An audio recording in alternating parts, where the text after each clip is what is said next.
Hello. Yes sir. हाँ चलो ठीक। लिखो, सेमीकंडक्टर स्टार्ट करेंगे। क्या होता है सेमीकंडक्टर? जनसंख्या कम का है तुम लोग का। ठंड में बाकी लोग निपट तो नहीं गए ना, उससे ज्यादा ठंड है भी नहीं। चलो तो फिर लिखो सेमीकंडक्टर्स। लिखना, डेफिनेशन लिख लो। सेमीकंडक्टर होता क्या? एलिमेंट्स और कंपाउंड्स, एलिमेंट्स और कंपाउंड्स, एलिमेंट्स और कंपाउंड्स, एलिमेंट्स और compounds having conductivity, having conductivity more than insulators, having conductivity more than insulators, and and less than and less than and less than conductors and less than conductors are called are called are called semiconductors. Full stop. Conductivity of a semiconductor, conductivity of a semiconductor increases with temperature. Conductivity of a semiconductor increases with temperature. Conductivity of a semiconductor increases with temperature.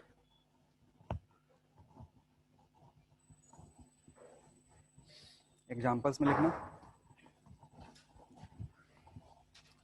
Examples में लिखो elements like silicon, elements like silicon and germanium, elements like silicon and germanium are semiconductor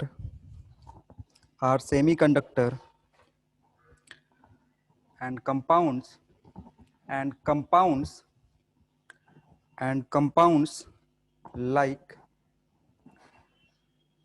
CDS, cadmium sulfur, CDS, CDS and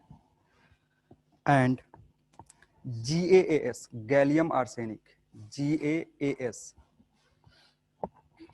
GS, comma पोलीपाइरोल, पोलीपाइरोल, ये सब नाम सुने होंगे chemistry में।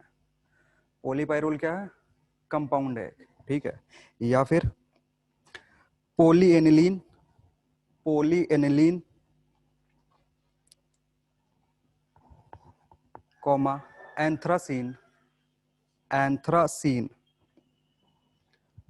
Anthracene, हाँ ANTHRACENE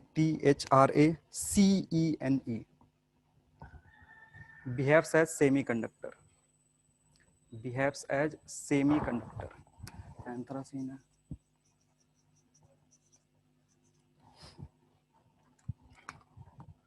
दो एलिमेंट है बहुत ही इंपॉर्टेंट, सिलिकॉन और जर्मेनियम, जो किसकी तरह बिहेव करते हैं? सेमीकंडक्टर में, कंडक्टर की तरह। और इनका जो कंडक्टिविटी है वो कंडक्टर से कम होता है। कंडक्टर जैसे मेटल्स, मेटल से कंडक्टिविटी कम होगा और इंसुलेटर से ज्यादा होगा। जैसे कुछ रेंज है, लिखना, इधर लिख दो मटेरियल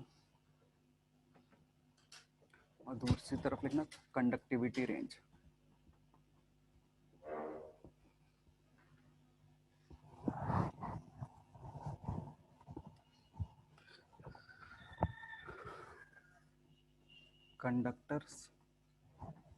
कंडक्टर्स का जो कंडक्टिविटी रेंज होता है वो 10⁻² टू 10⁸ सीमेंस पर मीटर। कंडक्टिविटी का यूनिट होता है सीमेंस पर मीटर।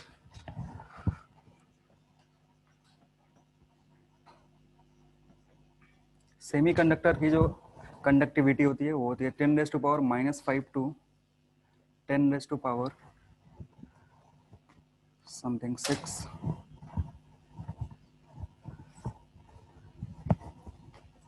Siemens metre inverse. और अगर इंसुलेटर की बात करो, इंसुलेटर की कंडक्टिविटी बहुत ही कम होता है, 10⁻⁻11 टू, से उल्टा लिख दो, -19 to 10⁻⁻11 siemens metre inverse. Insulator का कंडक्टिविटी बहुत ही कम होता है, जिसके चलते वो करंट कैरी नहीं करता। सेमीकंडक्टर का जो कंडक्टिविटी होता है वो कंडक्टर और इंसुलेटर के बीच में होता है, ठीक है। नेक्स्ट लिखेंगे। अब ऐसा क्यों होता है समझेंगे कि सेमीकंडक्टर में कंडक्टिविटी मिडिल में क्यों आता है, वो समझने के लिए हमें बैंड समझना पड़ेगा। तो नेक्स्ट हेडिंग है एनर्जी बैंड।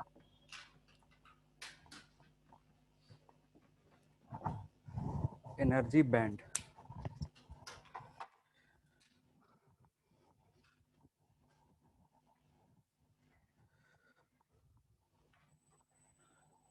केमिस्ट्री मॉडल पढ़ लियो, एटॉमिक मॉडल्स पढ़ लियो, बोर मॉडल पढ़े हो।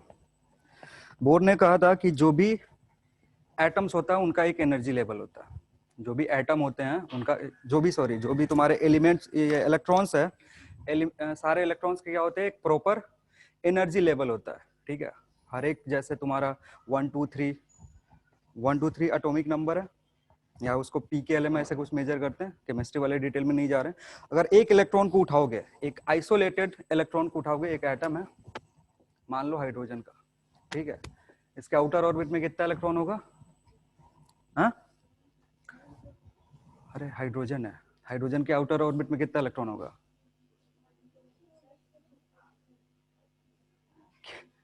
ये भी नहीं पता है, अरे अच्छा, H प्लस के आउटर ऑर्बिट में कितना इलेक्ट्रॉन होगा, कुछ नहीं हुआ, निकाल नहीं है तब तो H प्लस बना है। और हाइड्रोजन एटम है तो उसके बाहर कितना इलेक्ट्रॉन होगा, यहाँ पे न्यूक्लियस और बाहर एक इलेक्ट्रॉन घूम रहा होगा।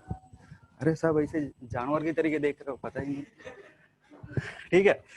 तो देखो ये आइसोलेटेड फॉर्म में, आइसोलेटेड मतलब किसी और से इंटरेक्शन नहीं कर रहा है। तो अगर इसके इलेक्ट्रॉन को निकाल के बाहर रखोगे ना तो उसकी कुछ एनर्जी होगी, निकालने के लिए क्या होगा, एक एनर्जी चाहिए, प्रॉपर एनर्जी, और उस एनर्जी को क्या बोलते हैं, वो उसका एनर्जी लेवल है।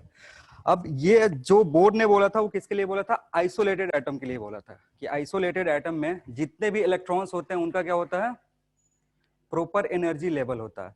लेकिन आइसोलेटेड जो भी तुम्हारा सिस्टम है, क्रिस्टल है, वो हमेशा आइसोलेटेड तो होता नहीं है। जो भी एक क्रिस्टल ले लिए, क्रिस्टल में क्या होता है, बहुत सारे एटम्स होते हैं, जो एटम एक दूसरे से क्या करेंगे, इंटरैक्ट करेंगे। तो इंटरैक्शन के चलते क्या है ना, कि जैसे अगर तुम्हारे पास सिलिकॉन है, सिलिकॉन के आउटर ऑर्बिट में कितना इलेक्ट्रॉन होगा, अरे ये सब नहीं पता है क्या तुम लोग को, ये सब बताना पड़ेगा क्या, पता है ना। तो सिलिकॉन के आउटर ऑर्बिट में कितने इलेक्ट्रॉन है, 4 है। तो इन चारों से पूछेगा ना, चारों को, अगर ये आइसोलेटेड एटम है, आइसोलेटेड मतलब किसी और के इंटरेक्शन में नहीं है, किसी और से इंटरेक्ट, किसी कोई और इस पे फोर्स नहीं लगा रहा है, या ये किसी पे फोर्स नहीं लगा रहा है, तो इसको बोलते हैं किस, क्या, आइसोलेटेड। तो जब आइसोलेटेड में कंडीशन में रखोगे ना, तो इस इलेक्ट्रॉन की, इस इलेक्ट्रॉन की, इस इलेक्ट्रॉन की और इस इलेक्ट्रॉन की एनर्जी जो होगा वो क्या होगा, एनर्जी लेवल सेम होगा, ठीक।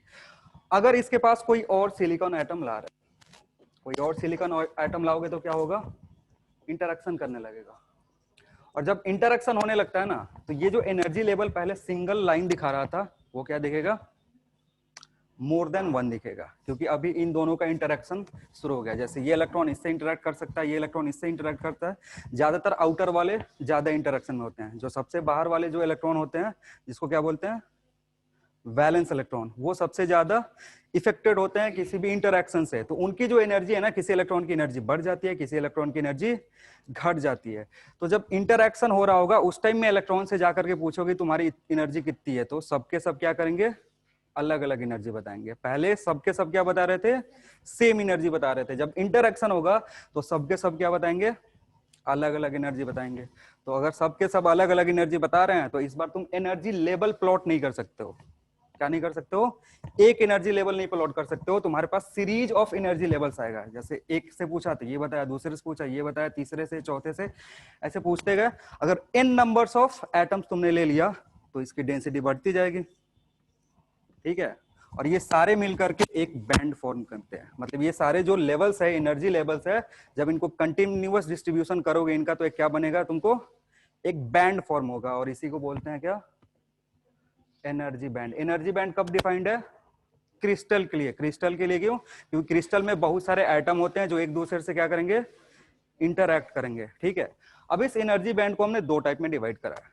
एनर्जी, जो भी एनर्जी बैंड है उसको कितने टाइप में डिवाइड करा, दो टाइप में। दो टाइप कौन कौन से, valence band and conduction band. तो जो एनर्जी बैंड वैलेंस इलेक्ट्रॉन के चलते बना है, जो एनर्जी बैंड किसके चलते बना है, वैलेंस इलेक्ट्रॉन के चलते बना है, उस एनर्जी बैंड को क्या बोलते हैं, वैलेंस बैंड। दूसरा क्या है, कंडक्शन बैंड। जो बैंड उस इलेक्ट्रॉन से बनता है जो कंडक्शन में भाग लेता है, कंडक्शन में जो पार्ट लेता है।